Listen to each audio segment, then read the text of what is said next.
We are back again, and we said please don't miss this discussion because it is all over the board today. But it's really fun. It's really informative, and it was funny during the break. Jessica brought over the newspaper and said, "Oh, look at the headlines," and it was that.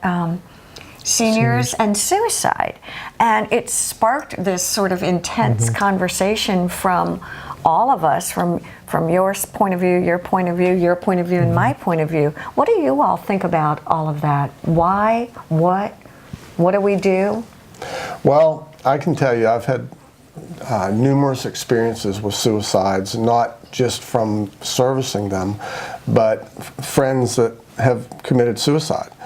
And, you know, I look back and I think I was saying, I could have prevented a couple of them, you know, or I could have made an effort. But I think sometimes we're just conditioned to think someone else is going to do it, or someone else is going to make the phone call, or someone else is going to call his wife. And you know, and you feel like sometimes you're intruding. So there's some, you know, you see people that really need help, but that's a thin line to cross there. And if you cross it, you can't ever come back. But you're really helping them if you do. It's funny, blame, shame, fear, and embarrassment are the four emotions that prevent people from getting help.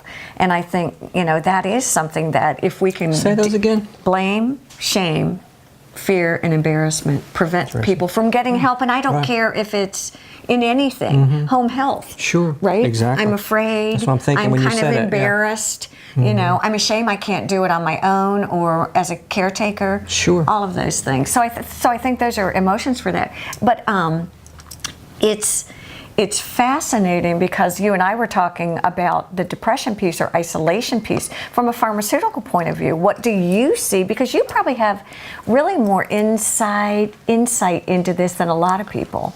So right. So I don't have a lot of experience with suicide, but I see depressed people every single day. Okay. Yeah. And because my population is elderly, it tends to be worse in the elderly population.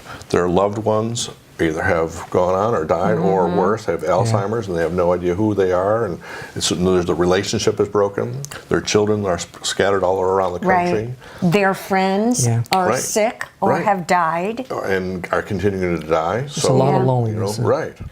So the medicine these days are great. But there again, it's access. Do they want to go? Do they feel like they need to take something?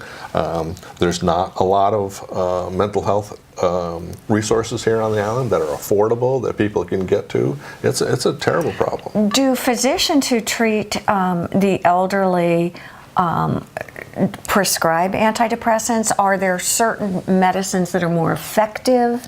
I wouldn't say they're more effective. You know, they're all different. They Right. all come with certain pros and cons. But the problem is, I had an internist tell me his most difficult patient is someone who comes in and says, I'm depressed. Because you know what? He just doesn't have the time for it. Okay. If he comes in and says, my blood pressure's high, he can solve that problem. Right. That's exactly true. He comes in and says, I'm depressed. You know, that's going to be an hour. You know, that can't be fixed in an hour. Right. And he, with his schedule and with insurance reimbursement, it's terrible. And based on your experience, because with home health, I would think that would be something that you would see. Oh yeah, it's very common, and a lot of our care comes down to companionship care a lot of times. I mean, we'll end up in the home, you know, coming out of a hospital stay with maybe more ADL needs. Once they're healed, they don't want us to go anywhere. They have no one around. Got it. So we end up sticking around with them just from that companion standpoint because they're so lonely. Do you find there's a lot with the senior population of, I love my words here, numbing, avoiding, and escaping through, let's just say, beer or... Sure. Do you know, again, pharmacologically or just... Well, sure. And then what the problem is too, alcohol is a brain depressant. So it's going to make things worse instead of better. I mean, temporarily you might get better, but a long-term use is going to make it worse. Yeah, exactly. How do you guys handle caretaking? If you are caretaking someone, is it pretty much their home, their rules, their... You mean the person that we're caring for? Yes. It is, but we try to have a network of family members, even though they may not be here, and usually they're not. Okay. So we have that community of family that we can talk to and help give us guidance on how to handle mom and dad or the situation, and if we need to get them involved or not. But it's really building that bond and relationship with that family, and really between the caregiver and the client, they become almost like family together. They really do. Yeah, I would definitely. And the caregivers will look out for them. You know, one of the things that I've experienced is the lack of semantics, the lack of words for folks to explain how they're feeling. Is that what you get a lot, where they come in, or you get, I'm depressed, as sort of this like catch-all word? Well, there again, especially my elderly population, because they're not used to saying, verbalizing those feelings. Yeah. I'm depressed. What we normally going through the back door is my first question on something that I'm concerned about is, tell me about your sleep habits.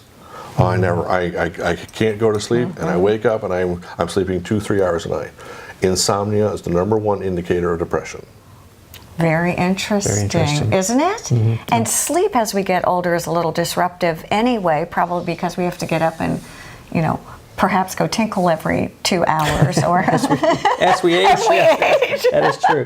I mean, it's just the way it is, right? Right. And so that probably does add a lot to the disruptive sleep patterns.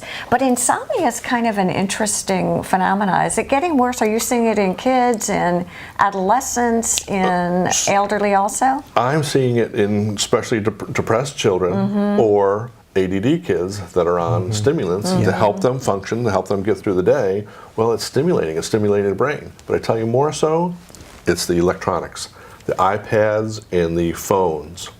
So naturally, the sun goes down, the melatonin levels go up in the body's getting ready to go to sleep.